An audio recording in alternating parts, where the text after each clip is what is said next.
Welcome to the program.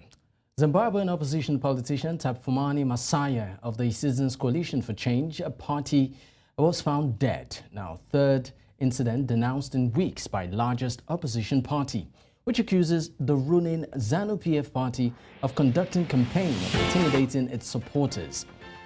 Also on the program today, number 10 Downing Street has defended its decision to appoint former Prime Minister Lord David Cameron as Foreign Secretary in the face of complaints about a lack of accountability.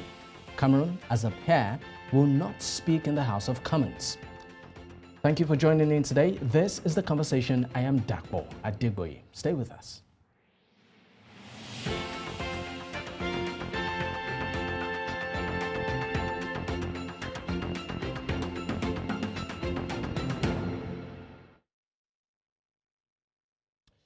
Let's start off, of course, with happenings in the UK, where Prime Minister Rishi Sunak shocked Westminster on Monday by announcing Cameron would be replacing James Cleverly as Foreign Secretary in a cabinet reshuffle.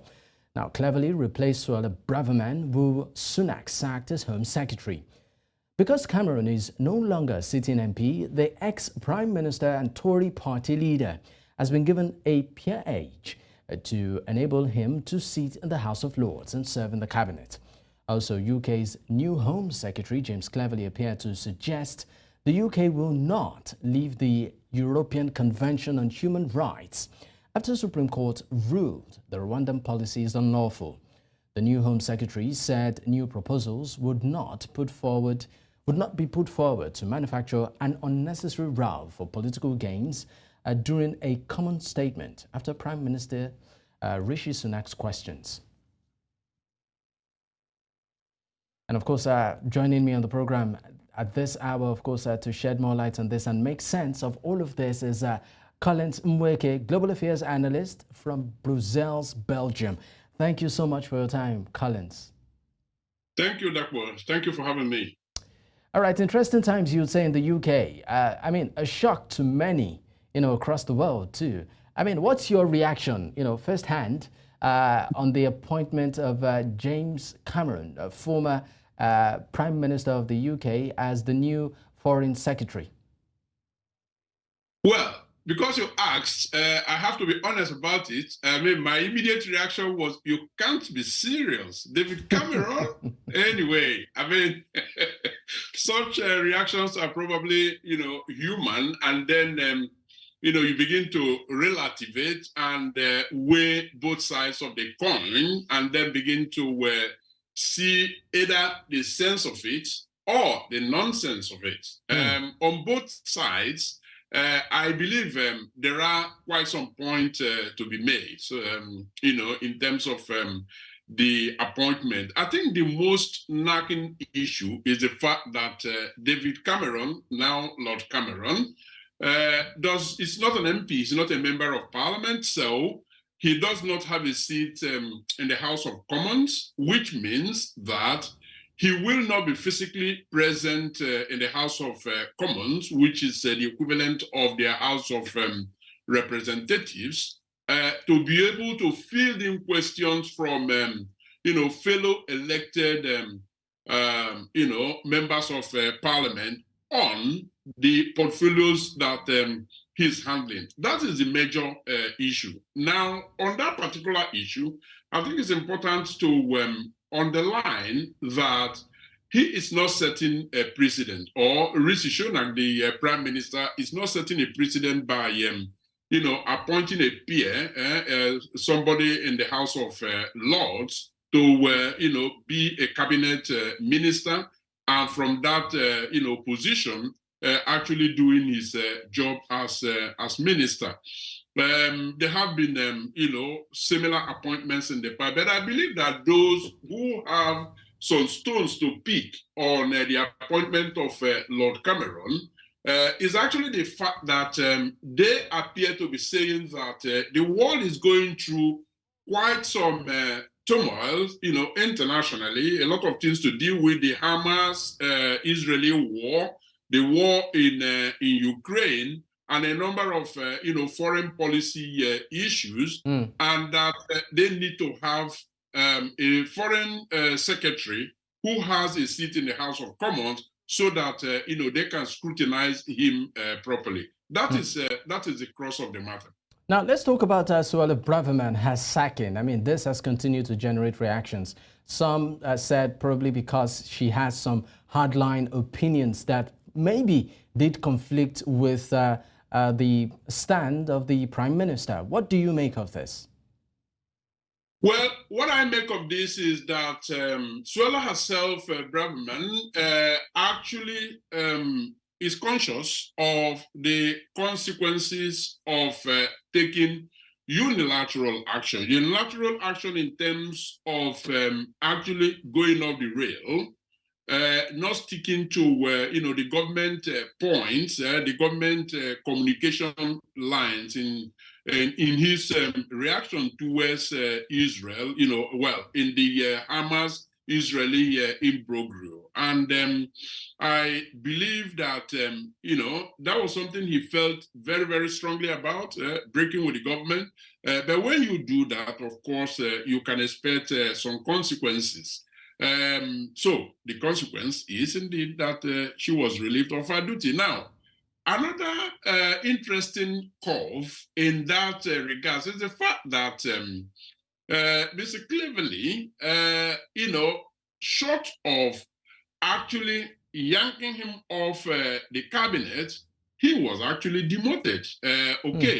Home Secretary is also one of the top positions in UK government, but certainly not as high as Foreign Secretary. And so in order to create the space for David Cameron, who is considered to be an asset as far as Rishi Sunak is concerned, he had to, move to the Home Office while David Cameron steps, into his shoes. And so Suella is now left to actually nurse her wounds. Interesting. Now, talking about David Cameron, and some have said that the reason why he was probably brought in is, apart from being the former Prime Minister, his wealth of experience and also network might sort of play out in shaping the UK's foreign policy, and also maybe the general shake-up that's within Rishi Sunak's cabinet could help boost their chances at the polls. Do you also share that particular line of thought? Absolutely. There probably cannot be any other explanations, for bringing in David Cameron. Even David Cameron himself, in accepting the position of Foreign Secretary, alluded to the fact that the world is going through, quite some challenging times, and that he is happy to accept invitation to serve to help in, stabilizing the ship, so to speak.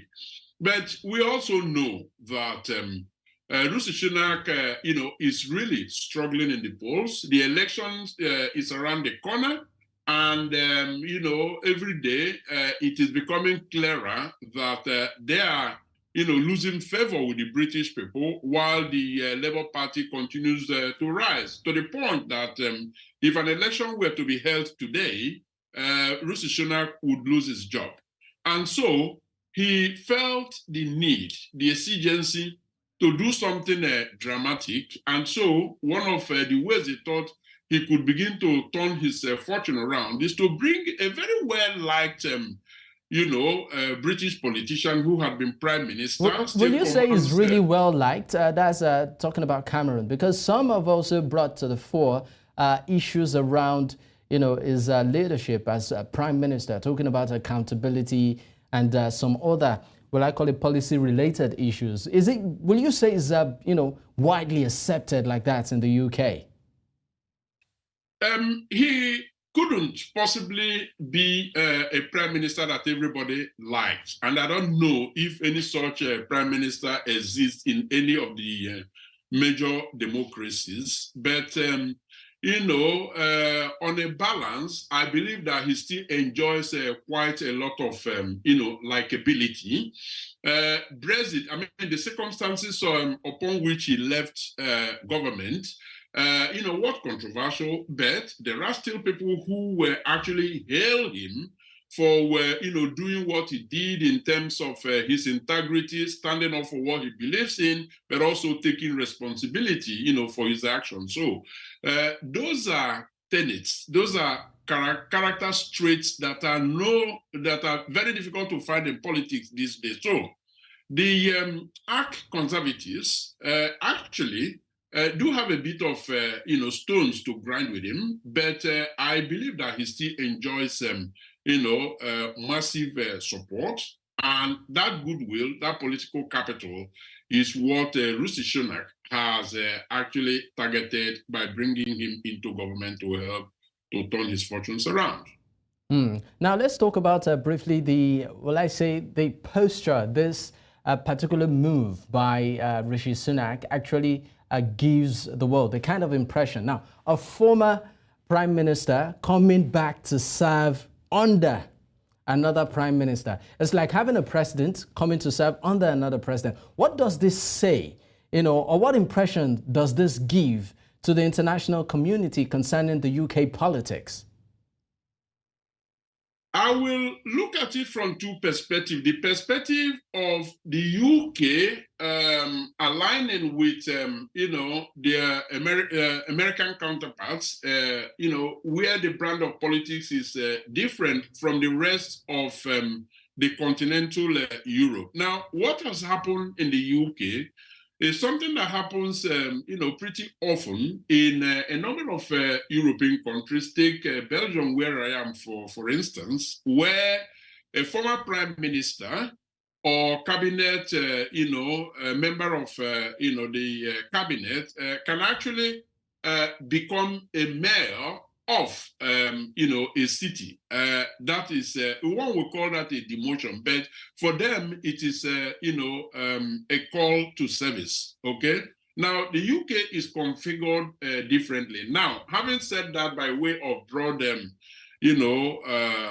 introduction, I would say that, yes, it looks odd in the context of UK politics because, David Cameron has the charisma, he has the experience, and all of that. And so there is this worry that, he might overshadow Rishi Sunak, who is, less known internationally, prior to becoming a prime minister. And, David Cameron has all that he lacks. Now, an interesting story also came up. Recently, or a breaking story also, came up recently in the concerning the UK, where, of course, it has to do with the Rwandan policy and the Supreme Court actually ruling on it, calling it illegal. Okay, the Home Secretary James Cleverly actually did say a few things concerning the Supreme Court's ruling on Rwanda. According to what we understand, the UK's new Home Secretary, James Cleverly, appeared to suggest that the UK will not leave the European Convention on Human Rights after the Supreme Court ruled the Rwandan policy as unlawful. In the words of the Home Secretary, he said that new proposals would not be put forward to manufacture an unnecessary row for political gains, doing common statement from the Prime Minister. What do you make on this particular issue? That was a common sense approach, pretty logical. As a matter of fact, they ought to have, done this long before now. They ought to have listened to the public. They ought to have gotten better legal advice because, everywhere you looked in the paper that actually carried that policy, it was full of, punches. And in actually evaluating the ruling of the Supreme Court of the UK, one has got to reach out to the civil society organizations in the UK and salute them for the manner in which they have fought this and now have fought it hands down. The UK was completely out of order in trying to abuse the rights of asylum seekers, candidate refugees. Rwanda in itself should be ashamed of itself for having attempted to facilitate UK's efforts to, take away the rights of asylum seekers for financial gains. And so this is victory for rule of law. This is victory for democracy. Now, what does this portend for Africa as a continent, right? Because we know that, based on statistics, we have huge amount of Africans trying to cross into Europe, on a daily basis. What does this particular ruling, what's the impact, on what does it portend for Africa? It does not make it easier to travel to Europe illegally. I believe that European youths should be encouraged to migrate, because migration is as old as the world, and migration is not as negative as the world is trying to paint it now. What is wrong is illegal migration, trying to get out of Africa by all means. There are a number of legal ways to migrate. African youth should be encouraged to explore that, and indeed, encouraged to go explore the world. Now that this ruling has fallen doesn't necessarily mean that the borders are now going to be thrown wide open for Africans to come in. That is not the case. But beyond that, I think it is important that we also talk about opportunities within Africa, because we do know from research and even common observation that when young people have the ability to travel out of Africa, go to wherever they want to go in the world, do business or study, they are in a hurry to come back to a tribe in Africa where opportunities are there for them. So what is driving their migration out of Africa is lack of opportunities, lack of perspectives. And I think, those working around that area should continue to work in that area, encouraging governments to be more purposeful, to churn out more pro-youth policies, play down corruption, which is the bane of Africa, and actually enthrone selflessness in governance. All right, Collins, before I let you go, let's talk about the focus of the new foreign secretary. What should be his focus right now? I mean, give and take also the focus of the Prime Minister when it comes to foreign affairs, at least now that we know that there's a new man at the helm of affairs. What should be the focus right now, not just, globally, but particularly for the African continent? Right. I think we can glean from his time as Prime Minister and leader of, the Conservative Party in the UK, what his African policy was then, to give us a sense of, what he's going to do right now. We do know that he encourages, bilateral relationships that are woven around trade.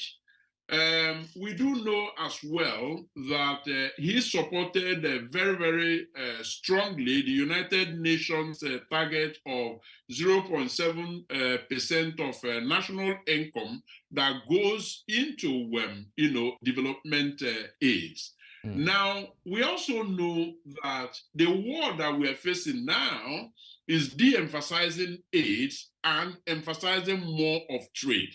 It remains to be seen if David Cameron will support situations where bilateral trade agreements, international treaties, and all of that are tilted against Africa will now be reversed, such that there will be a level playing field for Africans to do business with Britain. That is a priority, and the world is looking out to see him churn out policies in that regard. All right. Collins Nweke, Global Affairs Analyst from Brussels, Belgium. Thank you so much for your time. My pleasure. Thank you for having me, Dapo.